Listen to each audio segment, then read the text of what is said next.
प्रशासनले पनि आत्मसमीक्षा गर्नै पर्छ। राजनीति मात्रैलाई दोष दिएर उम्कन मिल्दैन। पूर्व मुख्य सचिव डाक्टर बिमल कोइरालाको यो भनाइले नेपालको प्रशासनिक संरचनामा गहिरो सुधार र पुनर्विचारको आवश्यकता औल्याउँछ। यही सन्दर्भमा प्रशासन.com ले सुरु गरेको मल्टिमिडिया बहस श्रृङ्खलाको पहिलो अङ्कमा बदलिदो राजनीतिक परिस्थिति र अबको प्रशासनिक संरचनाका विषयमा पूर्व मुख्य सचिव डाक्टर कोइरालासँगको कुराकानी प्रस्तुत गर्दैछौँ। अहिलेको चुनावी नतिजाले परम्परागत राजनीतिक संरचनामाथि ठूलो प्रश्न उठाएको छ। शासन प्रशासनका दृष्टिकोणले यसलाई तपाईले कसरी हेर्नुहुन्छ? शासन प्रशासनको दृष्टिकोणले पनि यो महत्त्वपूर्ण छ। जनताले सेवा प्रवाहमा चुस्तता खोजेका छन्। जनताले विकास निर्माणका कामहरूमा तीव्रता खोजेका छन् र छिटो लाभ पाइयोस् भन्ने आशा गरेका छन्। त्यसैले यसमा शासन प्रशासनको त सोझो सम्बन्ध हुने भयो।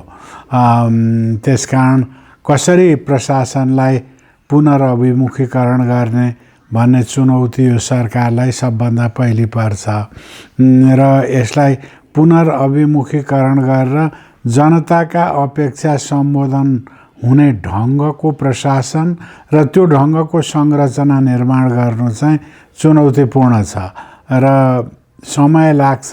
तर सरकारले आएका दिनदेखि नै यसलाई सुरुवात गर्यो भने केही न केही उपलब्धि हुँदै जान्छ र सिकिँदै पनि जाइन्छ र यसलाई सुधार्दै पनि लान सकिन्छ। नयाँ राजनीतिक शक्तिले सरकार बनाउने अवस्था आयो भने अहिलेको कर्मचारी यन्त्रसँग उनीहरूले कसरी काम गर्ने देख्नुहुन्छ? अब त्यो चाहिँ समझदारी निर्माण गर्नुपर्ने हुन्छ। मुख्य सचिवको पनि भूमिका हुन्छ। है सचिवहरूको बैठक बोलाएर उहाँहरूको जुन गति दिने र सेवा प्रवाहमा भिन्न ढङ्गले काम गरेर नतिजा दिने किसिमको प्रशासन निर्माण गर्नलाई त्यसै ढङ्गको नियम कानुन को व्यवस्था हुने चाँजो पाँजो मिलाउनु पर्छ, नभए द्वन्द्व हुनसक्छ। त्यो द्वन्द्वलाई हटाउनलाई चाहिँ अहिलेको प्रशासन चाहिँ धेरैजसो प्रक्रियामुखी छ। अब यो प्रक्रिया चाहिँ छोट्याएर नतिजामुखी प्रशासन निर्माण गर्नलाई अहिलेका केही ऐन नियमहरू बाधक हुन सक्छन्। ती बाधक ऐन नियमहरूलाई हटाएर चाँडो नतिजा दिने र सहुलियत प्रणालीमा पनि परिवर्तन गर्ने यो कामहरू गर्न सकिन्छ। तर यसलाई सरकार निर्माण हुनासाथ माथिल्लो तह सचिव मुख्य सचिवसँग संवाद गरेर कस्तो प्रक्रिया अपनाउँदाखेरि सहज हुन्छ त्यो प्रक्रियामा जानुपर्छ। शासन सञ्चालनका क्रममा अनुभवी कर्मचारी तन्त्रसँग नयाँ राजनीतिक नेतृत्वको समन्वय कस्तो रहला भन्ने यहाँले देख्नुहुन्छ? खराब हुँदैन। धेरैजसो पहिले पनि मैले के देखेको छु भने अनुभवी नै प्रधानमन्त्री आयो भने पनि अनुभव नभएको मन्त्रीहरू आउँछ। उनीहरूसँग जोस हुन्छ, एउटा लक्ष्य हुन्छ, जनताप्रतिको प्रतिबद्धता हुन्छ। कतिपय सरकारी ऐन कानुनहरूले भनेको बेलामा त्यो सम्पादन हुन नसक्ने परिस्थिति निर्माण हुन्छ। मैले अघि पनि भने प्रक्रियामुखी कुराहरूले गर्दाखेरि अब यसलाई नतिजामूलक होल प्रशासनको संरचना नै परिवर्तन गरेर नतिजामुखी प्रशासनतिर लैजानेपट्टि अहिलेको समयको माग पनि हो, त्यतापट्टि जानुपर्छ। सेवा प्रवाहप्रति नागरिक असन्तुष्टि बढ्दो क्रममा छ र अहिलेको चुनावी परिणामलाई पनि धेरैले त्यसकै उपजको रूपमा हेर्ने गरेका छन्। यसको मुख्य कारण राजनीतिक नेतृत्व हो कि प्रशासनिक प्रणाली हो? दुईटै हो। सेवा प्रवाहको चुनौती नेपालको विकासको र दैनन्दिन प्रशासनको चाहिँ मुख्य एजेन्डा हो। यसमा सुधार ल्याउनु चाहिँ जरुरी छ र प्रत्येक सरकारले भन्छ, तर त्यो ढङ्गले सेवा प्रवाहमा सुधार भएको देखिँदैन। मूल कुरो के हो भनेदेखि अब सेवा प्रवाह उनीहरूको जोस जाँगर उत्साह यो राम्रो र विचित्रको हुन्छ।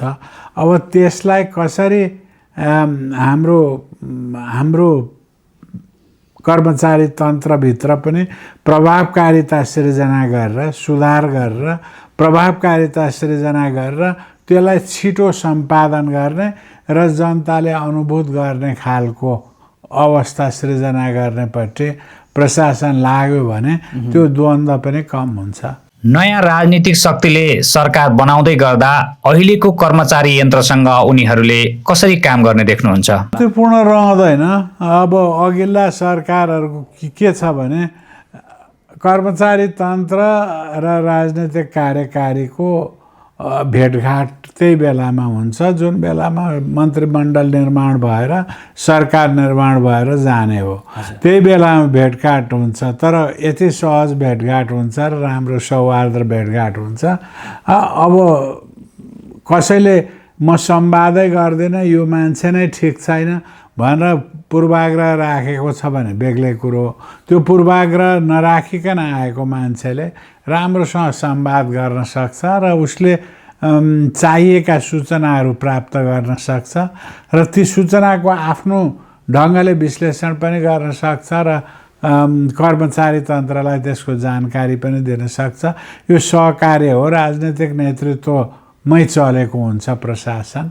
सङ्घीय संरचनामा केन्द्र, प्रदेश र स्थानीय तहबीच प्रशासनिक समन्वय अझै चुनौतीपूर्ण देखिन्छ।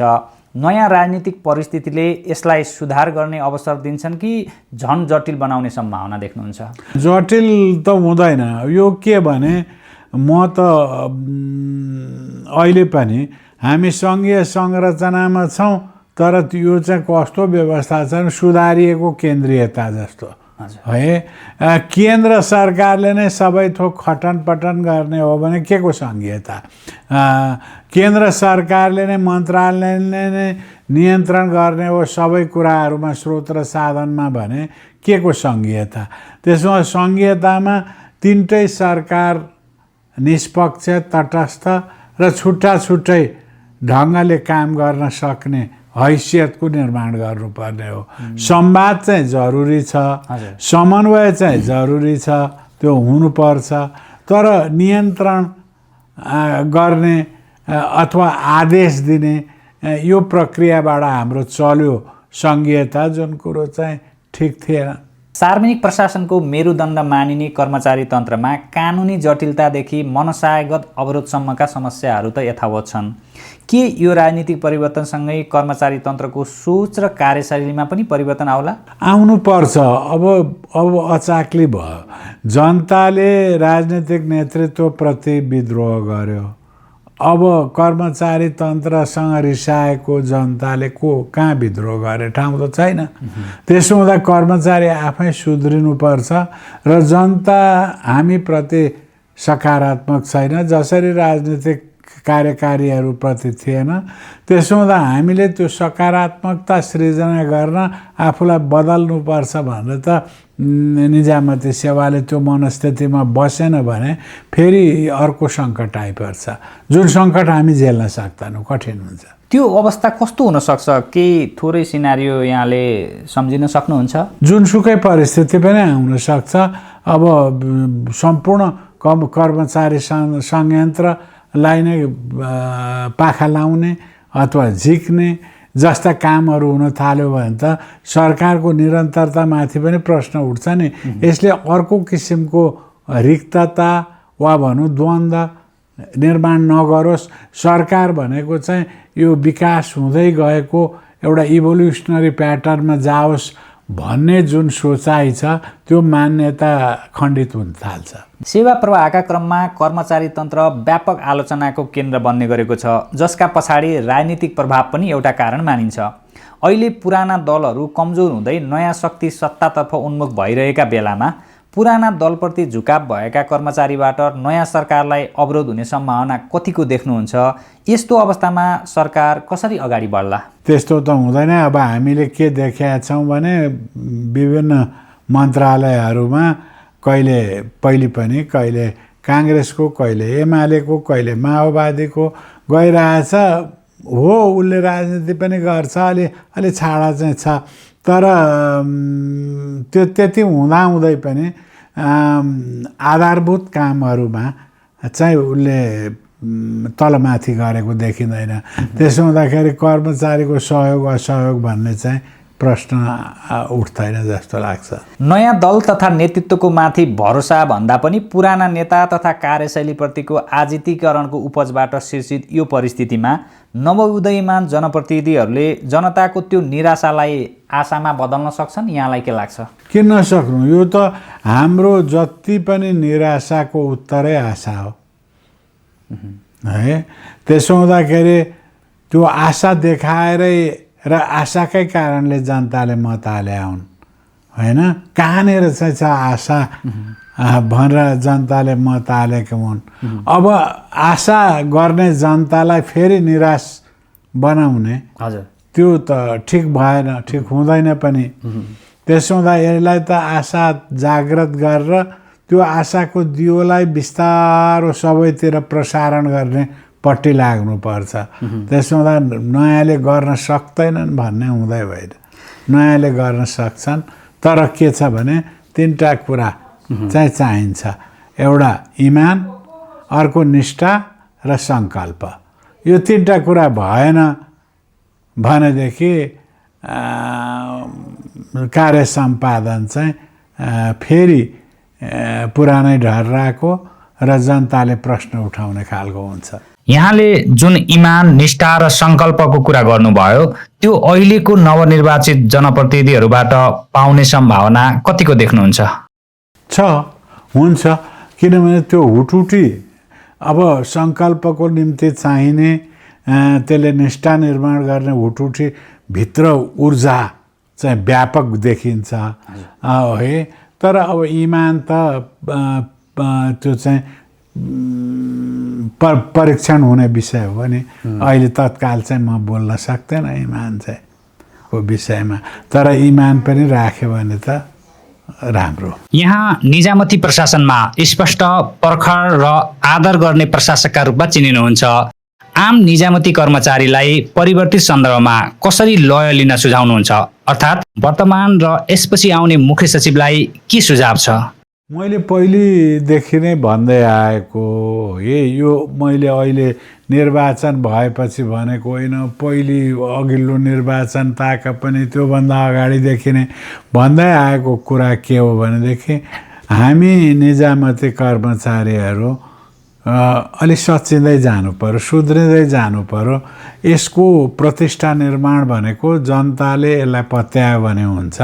त्यसो हुँदा यसलाई समय अनुकूल बनाउँदै लानु पर्यो भनेर मैले सचिव, मुख्य सचिवहरूलाई र छापामा पनि बोलिराख्या, के अरे टेलिभिजनहरूमा पनि बोलिराखेका कुरा हो। तर के भनेदेखि त्यतापट्टि जाँगरै नचलाए जस्तो देखियो।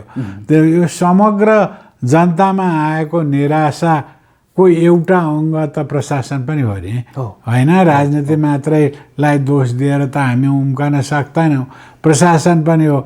अहिले प्रशासनलाई जनताले मत दिएर निकाल्न नसकेर न हो, नभएदेखि त केही गर्थ्यो होला है, केही गर्न सकिराखेका पनि छैन। त्यसैले हामीले यो परिस्थितिलाई बुझ्नु पर्यो भनेर भन्दै आएको कुरा हो। अब के गर्ने भनेको अब चाहिँ आत्मसात गर्नुको विकल्प छैन। त्यो त हेर्नुहोस्, जबसम्म प्रशासन सुध्रिएर समयको गतिलाई पक्रेर आधुनिकतातर्फ गएर नतिजा निर्माण गर्न सक्दैन कुनै मुलुकको विकास हुँदैन। र त्यो मुलुकको विकास नहुनु भनेको त त्यसैलाई पनि नोक्सान हो नि। जसले गरिराखेको छ उसले सोच्नु पर्यो होइन, यसले मैले आफ्नो कामले आफैलाई नोक्सान गरिरहेको छु भनेर त। परिवर्तित राजनीतिक परिदृश्यका बीच सार्वजनिक प्रशासन सुधारका विविध आयामहरूमाथि केन्द्रित गर्दै प्रशासन.com ले विशेष मल्टिमिडिया बहस श्रृङ्खला सुरु गरेको छ। यस अन्तर्गत भिडियो, अडियो तथा टेक्स्ट अन्तर्वार्ता सहित विभिन्न ढाँचाका सामग्रीहरू प्रशासन.com का डिजिटल प्लेटफर्म र सामाजिक सञ्जाल मार्फत क्रमशः प्रकाशन तथा प्रसारण हुँदै जानेछन्। यसै श्रृङ्खलाको अर्को भागमा पूर्व सचिव तथा सामाजिक सञ्जालमा सक्रिय टिप्पणीकार भीम उपाध्यायसँगको कुराकानी प्रसारण हुनेछ।